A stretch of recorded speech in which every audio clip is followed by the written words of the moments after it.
Well, a meeting is underway in Grantham where locals are trying to decide what to do with hundreds of thousands of dollars worth of donations. Lisa Rolls joins us live from there now. And Lisa, what is the problem there?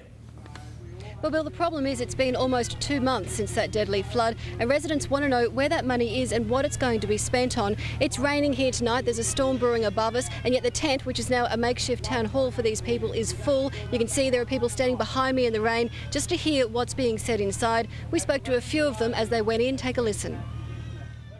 Well, it should just go to all the flood victims wherever it's needed. Oh, I don't know, equitable distribution, I suppose, that's about it. Whatever it is, that it goes to the people it was meant to go to. Well, people do need it, and we do need projects too, so it's probably 50-50.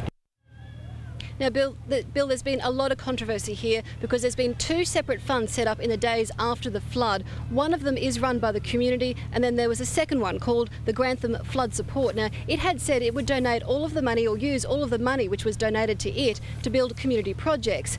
Now, however, tonight it seems the community here have something to celebrate.